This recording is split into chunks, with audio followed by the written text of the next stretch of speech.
Hi, this is Hank reporting from Kyiv, and this is my update on Russian-Ukrainian war. Let's see what happened around Ukraine in the last 24 hours. Thermal power plant destroyed. Attack on Dnipro. Story of Lyubomir Romankiv. No more space communications. To hell and back. The Burштyn thermal power plant was completely destroyed by Russian attack recently and cannot be restored, reports the head of the Ivano-Frankivsk region of Ukraine, Svetlana Onyshuk. It is said that Russians attacked this power plant 12 times and the damage was critical. Because of this, the city of Burштyn, with a population of 15,000 people, may be left completely without heat and hot water in winter.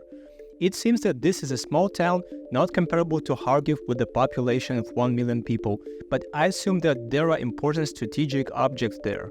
Since Russians were so diligent in destroying this object in the west of Ukraine, where it is not easy for a missile to reach. At the same time, DTAC, the main Ukrainian electricity supplier, reports that they plan to restore all thermal power plants in the country, but of course this will take a lot of time and money.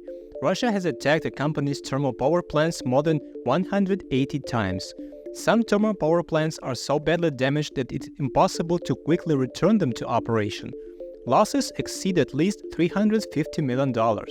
By the end of the year, the company will invest $100 million of its own funds in repairs.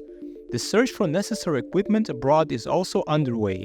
This is a very big challenge for the company's management, and I hope that they can find solutions faster and more effectively than Russia can destroy the remaining infrastructure.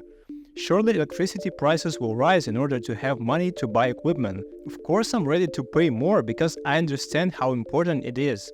And I hope that in some foreseeable future we'll be able to receive compensation from Russia for all the destruction and losses. How strange it is to say this out loud and to live through these events in general. Yesterday, Russians attacked an apartment building in the city of Dnipro. A day later, it is known that one person was killed, 20 people were injured, and 2 people were pulled out from under the rubble. At the site of the hit, 4 residential floors were destroyed, as well as a dozen cars in the yard in front of the house. In fact, this is a fairly modest number of victims, because hundreds of people live in such a house, and if everyone had been at home at the time of the hit, there could have been much more victims. Again, you can evaluate the type of building that was hit by a multi-million-dollar missile. This is an ordinary residential building. There is no hint that this is a military base or headquarters or anything related to the army, just a residential building. In the United States, Lyubomir Romankiv, who was born in the Lviv region of Ukraine and immigrated to America with his family during the Second World War, died at the age of 93. The name of this Ukrainian scientist was included in the US National Inventors Hall of Fame. That technology that Romankiv invented was used by Apple to create its first computer. This is how the American Electrochemical Society introduces him. Lyubomir Romankiv started at IBM in 1962. He is an IBM fellow and researcher at IBM's Thomas J. Watson Research Center, a member of the IBM Academy of Technology, co-inventor of over 65 US patents, author of 150 papers and member of the US National Inventors Hall of Fame. He is most noted for development of a magnetic thin-film disk storage technology and the read-and-write magnetic head that revolutionized storage of all types of machines, from supercomputers to mobile devices. Basically, he invented the computer's hard drive. Wow! To be honest, I didn't know about Mr. Romankiv at all. America is a country of immigrants, and of course there are many people from Ukraine there.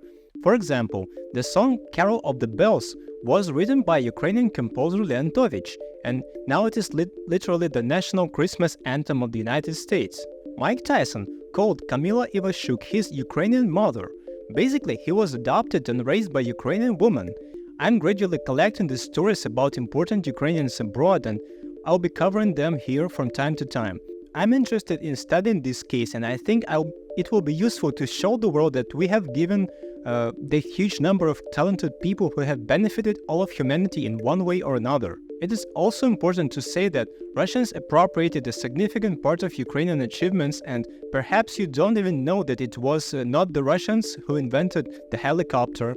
Igor Sikorsky was from Kyiv, and the artist Kazimir Malevich, who painted the legendary Black Square, was from Kyiv also, and I'm sure there will be many great discoveries.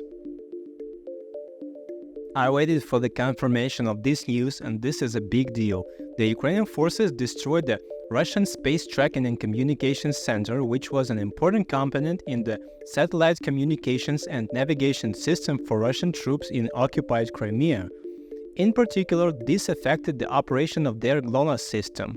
This happened on June 24, 5 days ago, and has not been officially confirmed by General Staff until today. I'm not happy when people die, even if they are occupiers who came to my land with weapons. It's a little strange because I'm supposed to hate them and want them dead, but I'm very happy when I see destroyed equipment. It's not alive, it's essentially metal, and when it's destroyed it means that it will no longer be able to kill living people in Ukraine.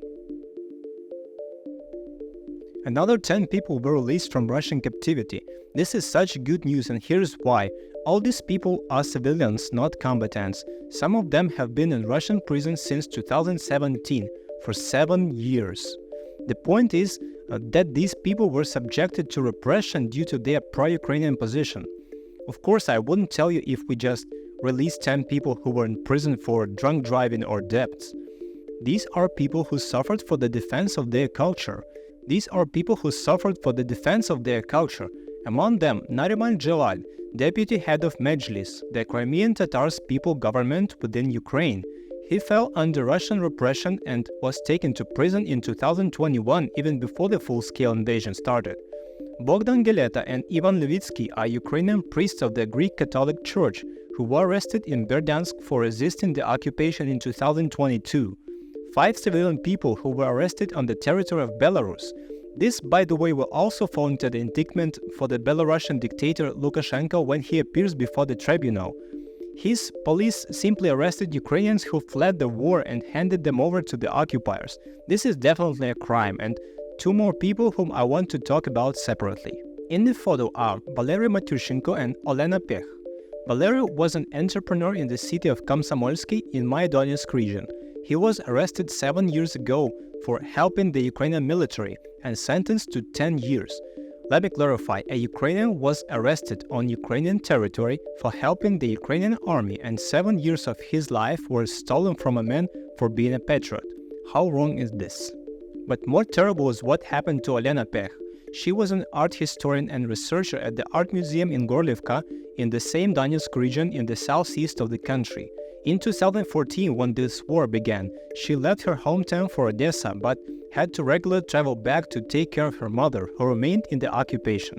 This may look strange, but I'll tell you as a person who still has relatives in the suburbs of Donetsk.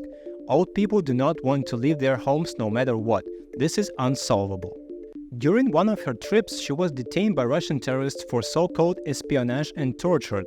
As I learned from the press, they tortured her with electric shocks, screwed screws into her feet. The poor woman tried to commit suicide, but by some miracle she survived, and 6 years later she ended up in a list for a prisoner exchange. I really hope that all these people will be able to recover. I communicated with people after captivity. Some of them were my old acquaintances, and I have friends who are now in captivity or have already died, and we believe that they are still in captivity.